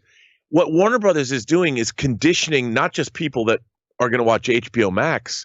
They're conditioning the entire world in terms of their movie-going expectations. What if you're another studio that doesn't want to do this? You know, and you're looking at, oh my God, we might not want to do this, but who's going to go out to the movies anymore? You know, what this is doing is it's conditioning all audience members to think twice about going to see every movie. Not just Warner Brothers movies. How are you going to get somebody? What's Universal going to do? You know, I mean, what are they going to do with the new James Bond movie? Yep, it's true. All right, next up, we go to, hey, John, I love the show, writes, I've always wondered, why do you do your show so early in the day? That means today's movie news usually gets discussed the following day instead of, say, 5 p.m. show covering that day's news cycle. Thanks, and I loved your doc. 80 minutes was a perfect runtime. Well, thank you so much for that. Hey, listen, we've played around over the years, going all the way back to my movie blog podcast, to For Your Consideration, to AMC Movie Talk, to Collider Movie. We've played around with different times. The reality is, most of the time, a lot of the news is out by 10 a.m. Pacific Standard Time, which is 1 p.m. New York time. By then, like for instance, the Oscar Isaac news today about Metal Gear Solid, that dropped before we started the show. Now, some news will still come out later, but regardless of when you do your show, so like today, because we do our show at 10 o'clock, movie news like, first of all, we're able to get our Mandalorian thing out there instead of waiting another 8 hours for 5 p.m. to talk about it. We were able to get the morning's news, like today, the Oscar Isaac news. We're able to do that within an hour of the news dropping instead of waiting 7 or 8 more hours. The reality is, whenever you do a show like this, you're in a point in the cycle, which means you're going to be waiting longer to talk about certain stories, and you're going to be waiting shorter to talk about certain stories. So I just found that 10 is a nice sweet spot. I have toyed with the idea of moving it 1 more hour to, say, 11 a.m. Pacific Standard Time. I have toyed with that idea. I might do that at some time in the future. But I find for the most part, a lot of the big news will break by 1 p.m. Eastern Standard Time. And sometimes it won't. And so there's benefits wherever you go. Rob, have you played around with these ideas at all? Well, I do my show usually at 2:30, 2 or 2:30 in the afternoon. And when this news broke, the movie theater news broke yesterday while you were on your show, while you were live. I don't know, was Aaron on your show yesterday? No, actually, I had to go do some banking to buy my house, so I didn't have a show yesterday last second. Oh, so you didn't have a show yet. So, well, it broke while you would have been in the middle of your show. Right. And so I was able to do my show about this yesterday. But, I've found that sometimes we get movie news early and sometimes it comes later. It really is on the West Coast.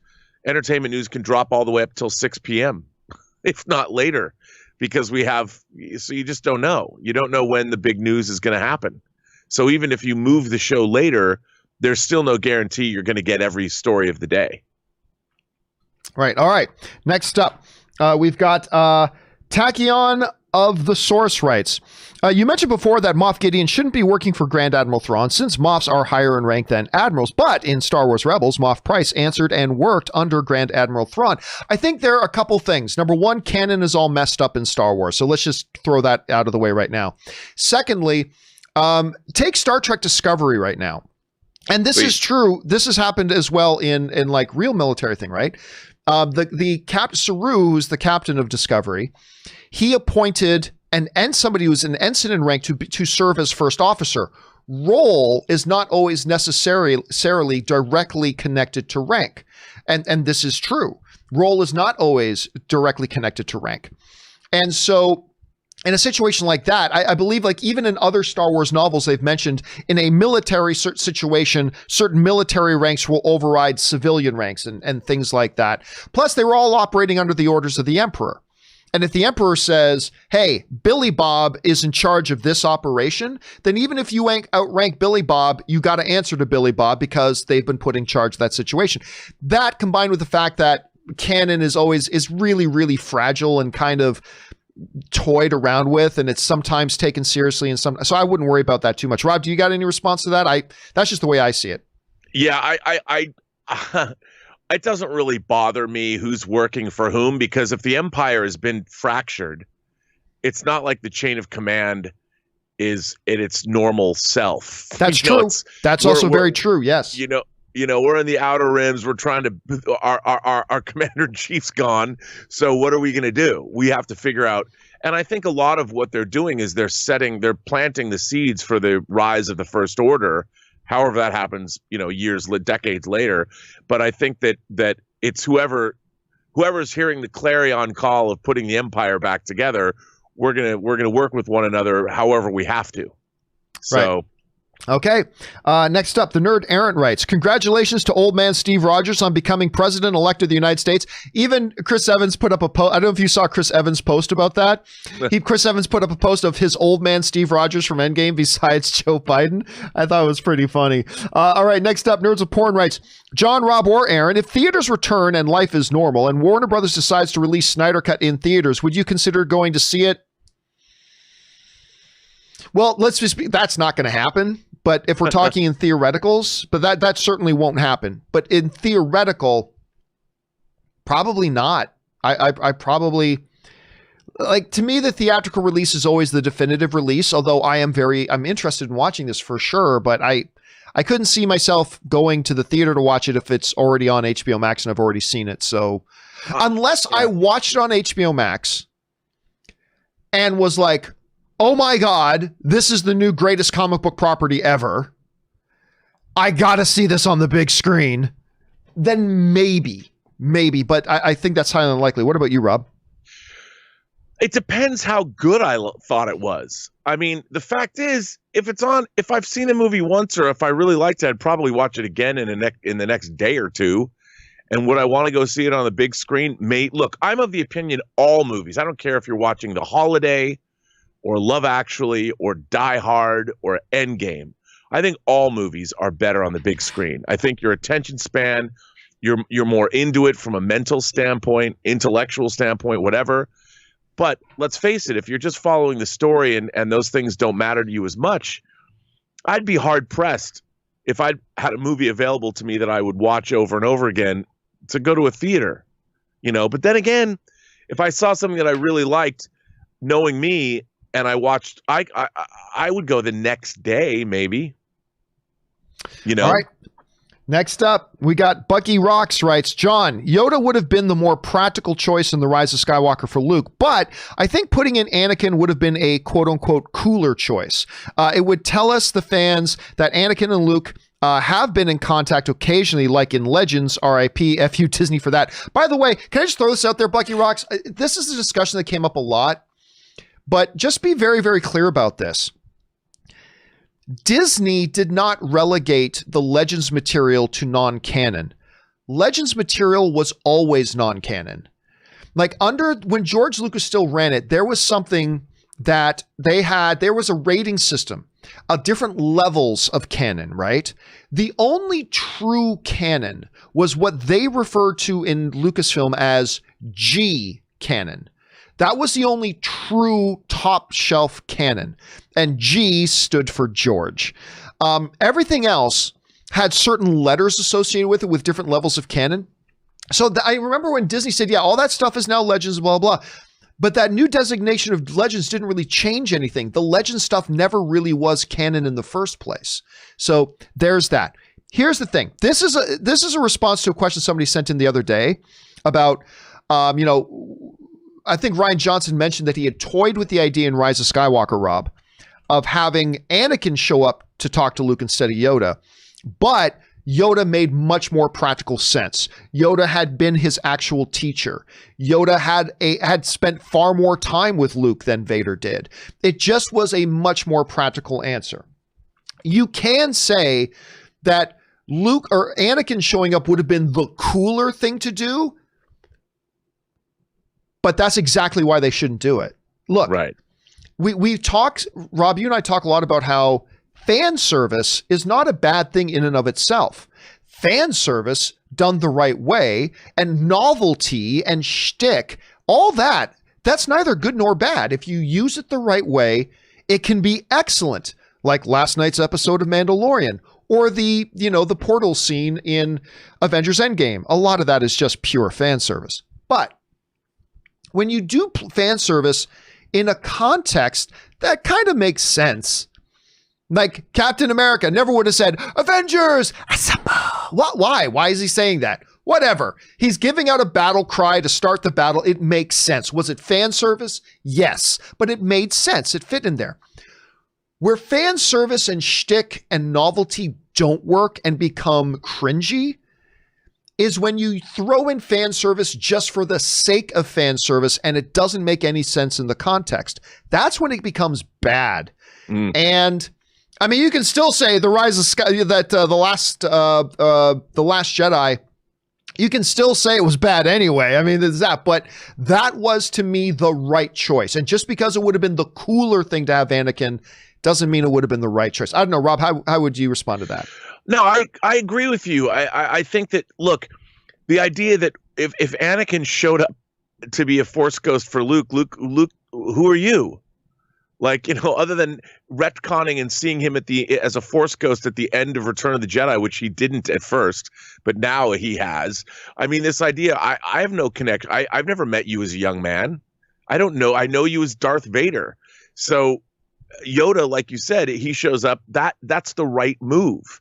And I think part of how there's a lot of talk about fan service, John, these days. And the question is, is just pushing a nostalgia button fan service, or is fan service really doing a deep dive into the lore and giving you something that is both believable and fun? And like the Darksaber showing up at the end of the Mandalorian season. You know, when Moff Gideon pulled out the Darksaber, everyone's like, ooh, that's fan service because it harks back to the animated shows and the continuity they've built there. And that makes sense because you're tying Star Wars Mandalorian back to the animated shows, and there's a whole lore with what you're seeing that has now just been extended and poses a question. So how did he get that? What's going to happen next? You know, and that's good fan service. But like you said, having Jango Fett mentioned 3 times by Boba Fett is maybe too much. So fan service is an art, and it either works or it's annoying. And if it's done the right way. All right, Rob, we kept you a little bit overtime here. Thanks for being here today. I know you got to split, but in the meantime, where can people follow you and your adventures online? Well, you can follow me on Instagram at Robert My Burnett. Follow me on Twitter at BurnettRM, or find me on my own YouTube channel, The Burnett Work. All right, dude. Thanks a lot for being here. Yeah, you don't forget you got your film festival going on and all. Yes. Any new ones coming up soon? Yep. I've got films. Well, there's gonna be films dropping all weekend. I got movies. I got a deluge of them over the last couple days of the entries for the festival, which has made me happy. The festival ended. Entries ended on the 1st, and I got like 40 more movies. So it's amazing. Wow. There's gonna be stuff dropping for the next week. That's awesome. All right, dude. Thanks a lot for being here. We'll talk to you next time, my friend. Have a good one. All right. All right, guys. That is the great Mr. Robert Meyer Burnett. Let's keep on going now. We still got some time to take some more of your questions, so let's keep right on rolling. Next up, Dwayne Johnson writes, "Hello, John and family. With Wonder Woman 84 going to HBO Max on a limited run, if Black Widow does come to Disney Plus as exclusive content, do you think that HBO is making a mistake not extending Wonder Woman 84 longer on HBO? I think the window for Wonder Woman 84 HBO is too short." Again, it's a marketing thing, right? It's a whole marketing ploy of limited time only while supplies last. And so it is a marketing ploy to get people to sign up because it's a limited time only. It's actually a really good move. And the fact that then now they're going to have 17 other films in 2021 do that same thing over and over and over and over again. It's pretty good.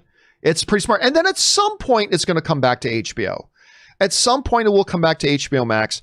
But I actually think it's a pretty smart move on their part. We'll see what happens by the end of the year. How effective was it by the end of the year, by the end of 2021?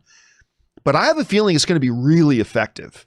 I really do. I think it's going to be a very, very effective strategy on their point, Dwayne. Excellent question, man.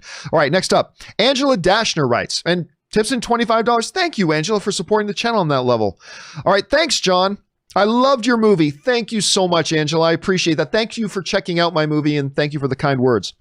So I bought tickets at AMC to see Wonder Woman, and here where I live, I can buy the whole theater for $199 plus tax for $213. My immediate family can go and see it there. There is 5 of us. Worth it to see on the big screen. Part 2. Well worth it since tickets are $14.99 here for everyone except me, who has turned my A-list back on. How much box office does Wonder Woman get when people buy the theater? Lots of people doing that here in Iowa for safety. I believe it's in their exhibition contract what percentage goes to the studio. So I have a feeling it's going to be the same percentage. So it's going to be roughly, 2/3 of whatever that is probably goes. Now, for a first run movie like Wonder Woman 84, for a first run movie, it's probably 2/3 will go back to the studio. When it's a second run or catalog movie, like say Back to the Future, I'm sure it's a much, much, much, much smaller percentage, radically smaller percentage. But for a first run movie, my guess would probably be that it'll still be roughly the same proportion. That's my guess. Let me just say, though, the idea of renting out an entire theater, which I don't think is an option here in California, unfortunately. If I could rent out an entire theater for $200 and have like 10 friends go, me, Ann, and like 8 other friends, and have the whole theater to ourselves and blah, blah, blah to go watch it, I would do that. Sure. Yeah, I think that sounds like a great idea. So I'm a little bit envious, Angela, that you get to do that. First of all, great idea to do that. To have the whole theater yourself, that's a magnificent idea. And I'm completely jealous, and I wish I could do the same thing. But I hope you and yours have a magnificent time. And again, Angela, thank you so much for checking out my movie and giving me the excuse to plug it. And thank you for your kind words. And thanks for supporting the channel, Angela. I appreciate that. I hope you guys have a great time. All right, next up. Dwayne Jackson writes, "Hey, John and family. With a possible vaccine on the way, I was wondering, with all the chaos going on with the pandemic, how can we convince our fellow men or women to take the vaccine when it becomes available? Honestly, I think it's going to be hard. I don't think it's going to be as hard as you think. And by the way, vaccines like this, you don't even have to get everybody to take it. It's what do they call it again? Proportional collapse, I think is what the phrase is called, proportional collapse. Let's say only 20% of the population takes the vaccine, and it'll be more eventually. But if 20% of people take the vaccine, it has like an exponential effect, because now not only do those 20% of people not get the disease, but now it's a 20% reduction in the number of transmitters. So it has this cascading exponential effect. So if like 20% of the people in the country took it, the effect, or not the effect, the infection rate will drop by a hell of a lot more than 20%, right? So that's not saying people shouldn't take the vaccine. I'm just saying you're never going to get everybody to take it. Most people have common sense.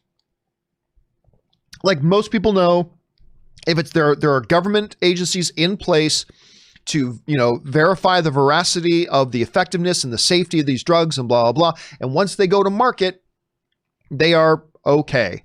There is certainly a percentage of anti-vaxxers that live in our culture, whatever, but not everybody's going to take it. But I think most people have common sense, and I think most people will. That's just my take on that. Maybe I'm dead wrong. Maybe I've often overestimated people. Maybe I'm doing it again, but I have faith. I have faith, Dwayne. All right, next up, Dwayne also writes, "Hey, John and family, I bought a Google Chromecast the other day. Love it.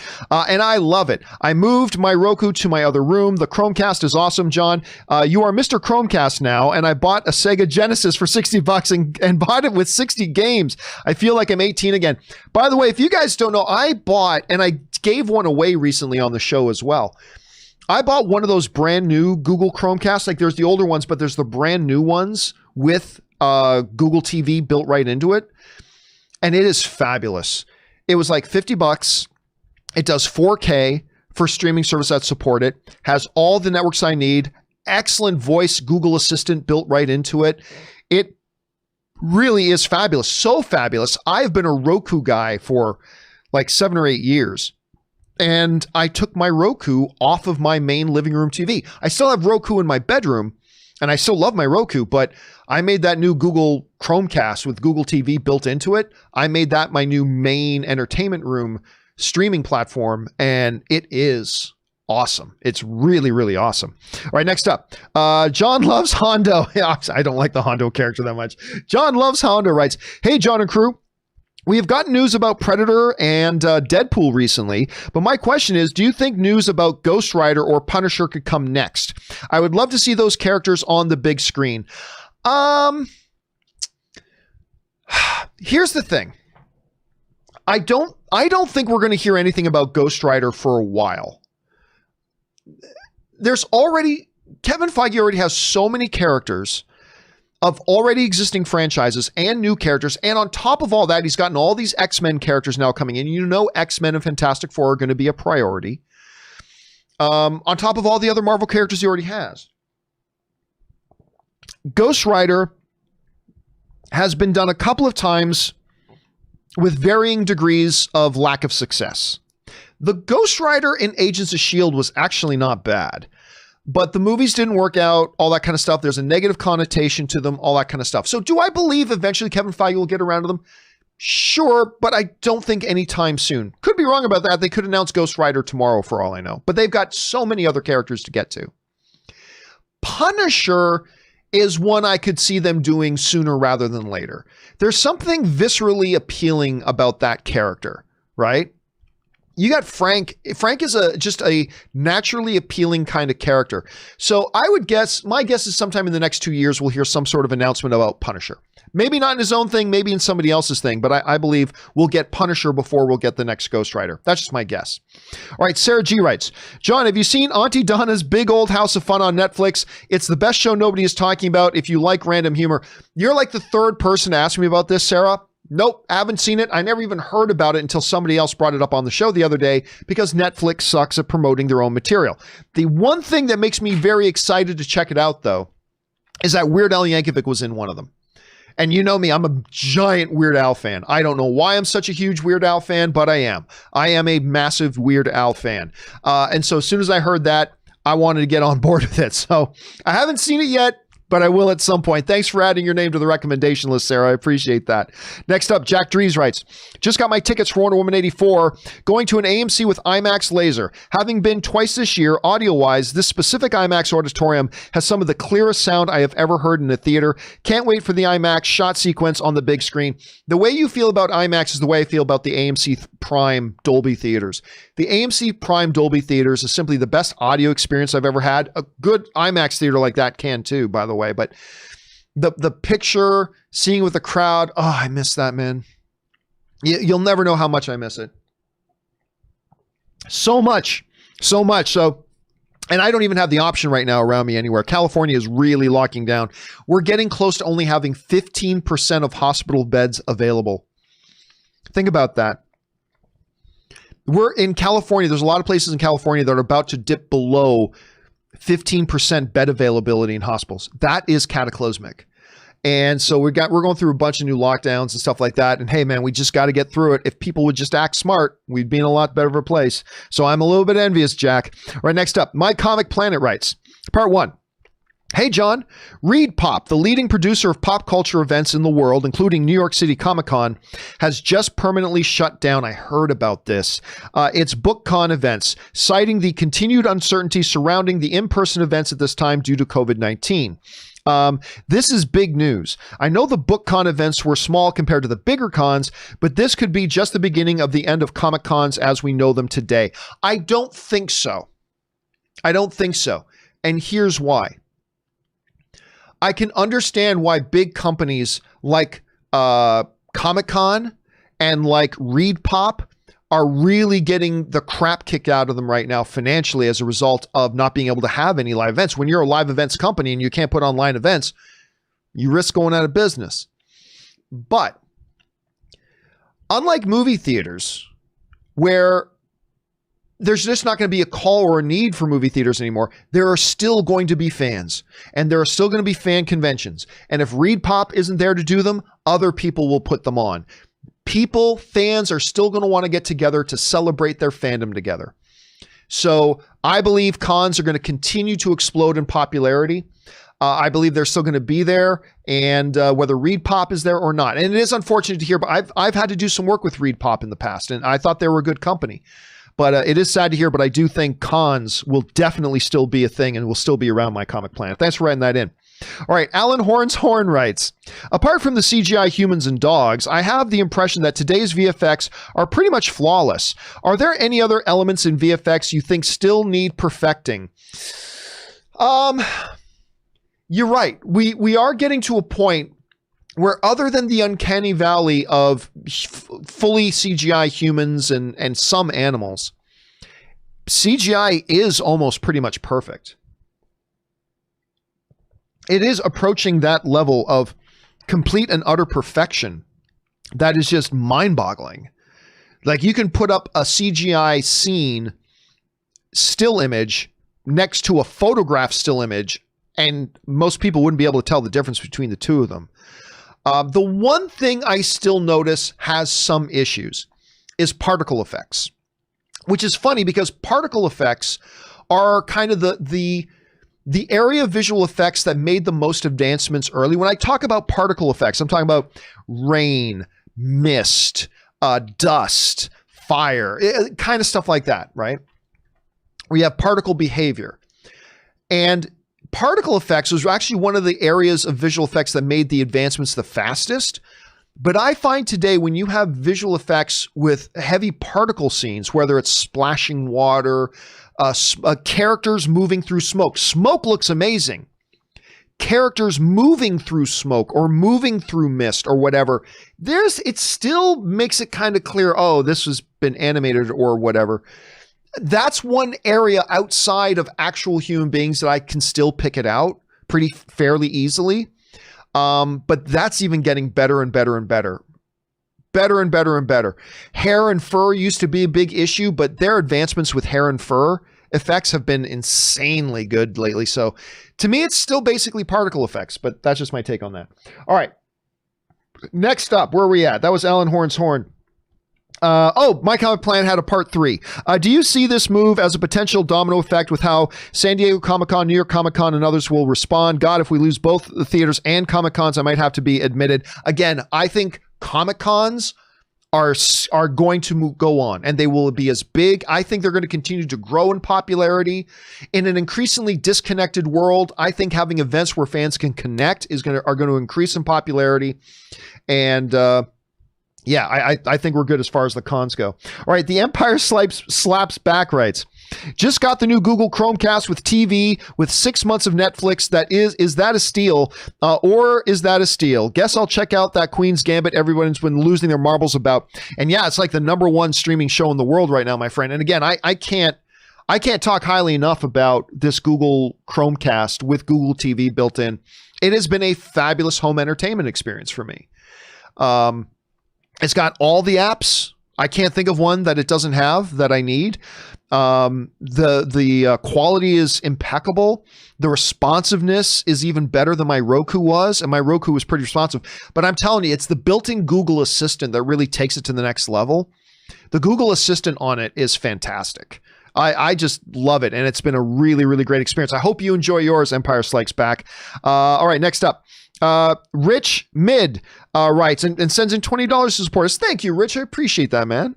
I want to start this by saying any actor should be able to play any role. It's their job. But with the news that Elliot Page will continue to play Vanya, is this not hypocritical as ScarJo had to back out of playing a trans role? How is this different? Well, no, listen. It's only hypocritical if the studio, or if Elliot Page, the artist formerly known, for those who haven't heard the news, the artist formerly known as Ellen Page is now Elliot Page. If Elliot Page themselves had been screaming that ScarJo should not play a transgender character, ScarJo should not be playing if Elliot Page themselves had been screaming that, and now Elliot is going to be playing a cisgendered female character, Vanya, moving forward, maybe there would be some hypocrisy about that. But if it's different people saying it, then it's not hypocrisy. Like, just because one Canadian says, you should play hockey, eh? And then I, as a Canadian, say, I don't think you have to play hockey. You don't say, that's being hypocritical. No, it's two different people saying it. It's two different people saying it. So why is that hypocritical? So no, I don't think it's hypocritical. I don't think it's hypocritical. Again, but this comes from my basic belief that actors play people they are not. Actors play people that they are not. Do you think the actor, whichever actor, and all the actors that have played Adolf Hitler are actually Nazis in real life? Do you think that? Obviously not. They play a character that they are not. So I'm cool with that. But my challenge to all these people who are screaming about that Elliot Page should no longer play Vanya is, no. You were saying it was dumb when ScarJo was forced to leave the role of a transgender character. Don't be hypocritical now and start saying that Elliot Page should no longer play Vanya. That's hypocritical. If we say that it's perfectly fine for ScarJo to play a character that she is not, then it's hypocritical to say that Elliot Page should not be allowed to play a character that is a type of character that they themselves no longer identify as. That's hypocritical. Elliot Page is great as Vanya. I've always loved their performance as Vanya, and I think there's nothing that's happened that will preclude them from doing and continuing to do a great job playing Vanya. So that's just my kind of take on that, Rich. I mean, obviously, it's a topic that becomes an obvious point of discussion, right? I get it. But that's sort of my take on it. I hope that addresses my position on that, Rich. Anyway, thanks. Totally fair for you to ask about, though, man. Totally valid question to ask. All right, next up. Joe Din writes, in Back to the Future, Doc remotely controls the DeLorean and gets it up to about 65 miles per hour before putting it into drive, leading the famous trailing flames scene. Couldn't he just go all the way to 88 and keep the car in one place? Isn't this safer for time travel? How do you get the car up to 88 and keep it in one place? Like, if I'm not sure I'm following the question, Joe. If the car's going 88 miles per hour, it cannot be in one place. Clearly, you're asking probably a very well thought out question, and my brain is just jarbled right now, and it's probably just going over my head. For those of you who get what Joe is asking, jump into the comments and give Joe your thought about what his thing on that. Thanks for writing that in, Joe. Next up. GQ writes, do you know Grendizer? He was my childhood hero. Oh, I remember an anime show called Grendizer. Grendizer, go! I used to love all these like giant robot anime kind of cartoons. I used to love all if we're talking about the same one, Grendizer, the robot with the big giant yellow horns. I used to like that, if that's what we're talking about. He was my childhood hero since they made Pacific Rim. Maybe they can make Grendizer movie. What do you think? Well, I don't know. There was a lot. One of my favorites at the time, and I can't even remember. I'm going to go to you guys in the live chat to see if any of you remember the name of this one anime cartoon. It was one at the same time that Grendizer and a few others were out, where it was 3 individual warriors with their own individual little ships, and they were all helping a certain princess out. And they could combine their ships, and depending on the order that they would combine, the amalgamated vehicle would be different things. Like if the Poseidon character was at the head of it, then the thing would have one personality. If the other one was at the head of it, do any of you guys remember the name of that one? I'm having a hard time remembering it. Starfleet X Bomber? I don't think that was it. Flintstones? No, that wasn't Flintstones. Yeah, I'm sorry. I'm not describing it right, but I remember that one was pretty fun to me. I don't see Grendizer happening because, number one, it would be very, very expensive, and it does not have the same kind of, and it wasn't G-Force with the Phoenix. It wasn't G-Force. I used to love Battle of the Planets, so I can still name them all. Mark, Jason, Tiny, Keop, Princess. Boom! I can still name all of the Battle of the Planets guys. Oh, Tyrone! Tyrone got it. Starvengers. I think you're right.